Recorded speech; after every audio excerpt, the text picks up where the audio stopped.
হজরত হালিমা সাদিয়া রাদিয়াল্লাহু তাআলা আনহু, যিনি প্রিয় নবী হজরত মুহাম্মদ সাল্লাল্লাহু আলাইহি ওয়াসাল্লামকে শৈশব বেলায় লালন পালন করেছিলেন এবং তিনি আমাদের প্রিয় নবীর দুধ মাও ছিলেন। হজরত হালিমা সাদিয়া তিনি মক্কা নগরীর পাশাপাশি এক ছোট্ট গ্রামে বসবাস করতেন। তার দুই সন্তান ছিল, একজন ছেলে সন্তান যার নাম আব্দুল্লাহ, আরেকজন মেয়ে সন্তান যার নাম সাইমা। তিনি আমাদের প্রিয় নবী হজরত মুহাম্মদ সাল্লাল্লাহু আলাইহি ওয়াসাল্লামকে অনেক ভালোবাসতেন। তিনি বলতেন, যখন থেকে মোহাম্মদ আমাদের জীবনে আসেছে তখন থেকে আমাদের জীবনে বরকতময় পরিপূর্ণ হয়ে গেছে। একদা প্রবল আকারে ওই গ্রামটিতে খরা শুরু হয়ে গিয়েছিল, যার কারণে ওখানে থাকা জীব জন্তু পশু পাখি সবাই খাদ্যের অভাবে অসুস্থ হয়ে মারা যাচ্ছিল। হজরত হালিমা সাদিয়ার কয়েকটি ছাগল ছিল এবং সেই ছাগলগুলোকে তার দুই সন্তান প্রতিদিন জঙ্গলের দিকে চড়াতে নিয়ে যেত এবং প্রতিদিনই তারা সেই ছাগলগুলোকে পেট ভরিয়ে খাইয়ে বাড়ি ফিরিয়ে আনত। এইসব দেখে গ্রামবাসীরা বলতে লাগলো, এত প্রবল খরা সংকটের মধ্যেও কিভাবে হজরত হালিমা সাদিয়ার ছাগলগুলো প্রতিদিনই খাবার পেয়ে যাচ্ছে।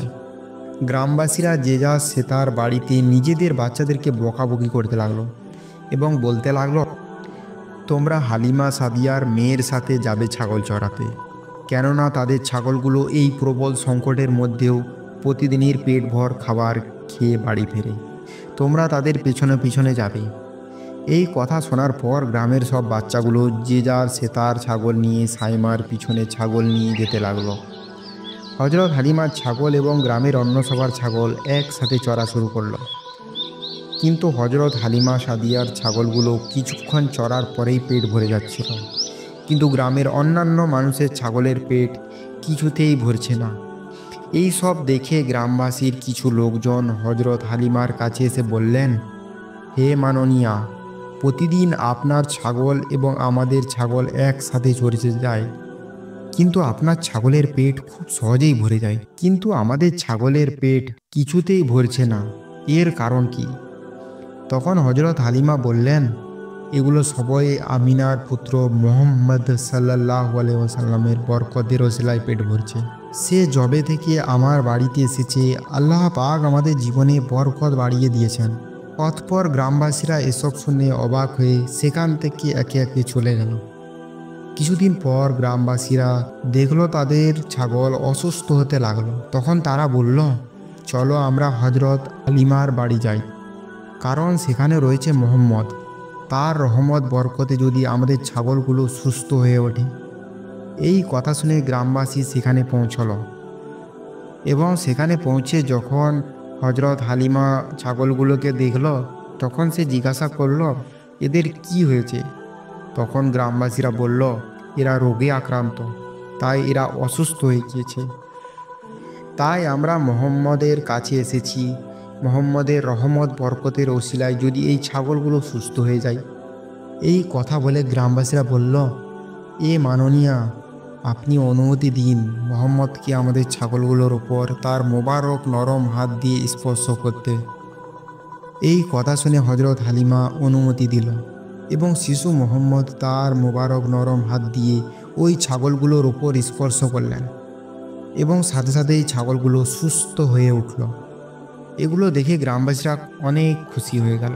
এরপরে যখন কোনো গ্রামের মধ্যে কোনো বাচ্চা অসুস্থ হতো তখন তারা হজরত হালিমার বাড়িতে গিয়ে মুহাম্মদের নরম হাত স্পর্শ করে দিত এবং সে বাচ্চাও সুস্থ হয়ে যেত। এভাবেই আস্তে আস্তে আমাদের প্রিয় নবী মুহাম্মদ সাল্লাল্লাহু আলাইহি ওয়াসাল্লাম সময়ের সাথে সাথে বেড়ে উঠতে লাগলেন। যখন তার বয়স 3 বছর হলো তখন একদিন হজরত হালিমার মেয়ে বলতে লাগলো, ওগো মা, আমি যখন ছাগল চড়াতে যাই তখন সেখানে গিয়ে আমার মন বসে না, আমি অনেকক্ষণ সেখানে বসে থাকি একা। আপনি আমার ভাই মোহাম্মদকেও যদি আমার সাথে ছাগল চড়াতে নিয়ে যাওয়ার অনুমতি দিন তাহলে খুব ভালো হতো। হজরত হালিমা এই কথা শুনে বলল, মোহাম্মদ তো অনেক ছোট, তুমি তাকে দেখে রাখতে পারবে? কারণ বাইরে তো অনেক রৌদ্র, সে অনেক ছোট এবং সে অনেক নাজুক, রৌদ্র তার চামড়াকে ক্ষতি করবে।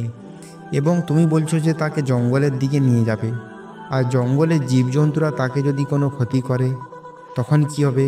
অথবা যদি সে জঙ্গলের জীবজন্তুকে দেখে ভয় পায় তখন কি হবে? হালিমার এইসব কথা শুনে সাইমা বলে উঠল, তুমি রৌদ্রর কথা বলছো মা?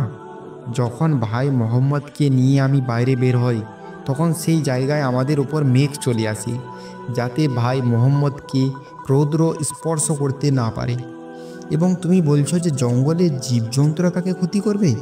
তবে তুমি এটা শুনে রাখো, জঙ্গলের জীবজন্তুরা তাকে দেখে সেজদা করে।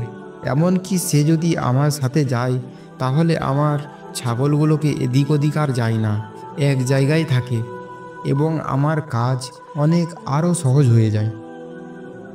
এই সব কথা শুনে হজরত হালিমা সাদিয়া তাও প্রিয় মোহাম্মদকে নিয়ে যাওয়ার অনুমতি দিলেন না, কিন্তু তার মেয়েটি কোনো মতেই শুনছিলেন না। অনেক জোর করার পর হজরত হালিমা সাদিয়া তখন তিনি অনুমতি দিলেন। তারপরের দিন প্রিয় মোহাম্মদ সাল্লাল্লাহু আলাইহি ওয়াসাল্লাম তার বোনের সাথে ছাগল চড়াতে যেতে লাগলেন। যখনই তিনি বাইরে বের হতেন প্রচণ্ড রোদ থাকলেও তার উপর একটা মেঘ চলে আসতো এবং তাকে ছায়া করে রাখত। এভাবেই কয়েকদিন ধরে মোহাম্মদ সাল্লাল্লাহু আলাইহি ওয়াসাল্লাম তার বোনের সাথে ছাগল চড়াতে যেতে লাগলেন। কিন্তু এদিকে হজরত হালিমা সাদিয়া মনে মনে চিন্তা করতে লাগলেন যে ছোট্ট শিশু মোহাম্মদ বাড়ি থেকে দূরে প্রতিদিন জঙ্গলের দিকে যাচ্ছে, সে কী অবস্থায় আছে না আছে এই নিয়ে অনেক চিন্তা করতে লাগলেন। তারপর একদিন হঠাৎ করে হজরত হালিমা মোহাম্মদকে বললেন, আজ থেকে তুমি আর ছাগল চড়াতে যাবে না, কেননা আমি তোমাকে কোনো কষ্ট দিতে চাই না। আমি খুবই মহব্বত করি তোমাকে। তুমি আমার থেকে দূরে থাকলে আমি খুব চিন্তিত অবস্থায় থাকি, আমার একেবারেই ভালো লাগে না। তুমি আমার কাছ থেকে এক সময়ের জন্য দূরে থাকো, তুমি আমার কাছে এক বিশেষ আমানত হয়ে আছো। এই কথাগুলো বলার পর থেকে হজরত হালিমা সাদিয়া বিরত রাখলেন ছাগল চড়ানো থেকে শিশু মোহাম্মদকে।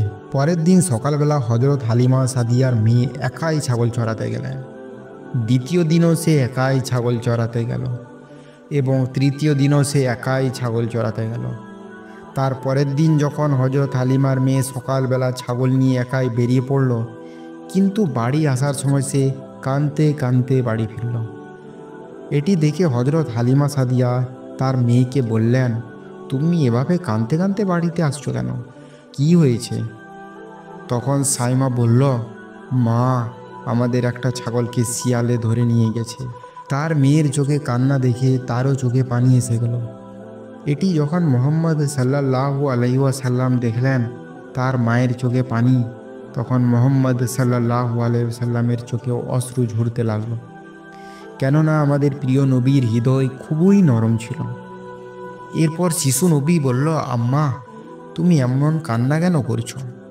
তখন হজরত হালিমা সাদিয়া বলে উঠলেন, আমাদের একটি ছাগলকে শিয়ালে ধরে নিয়ে গেছে।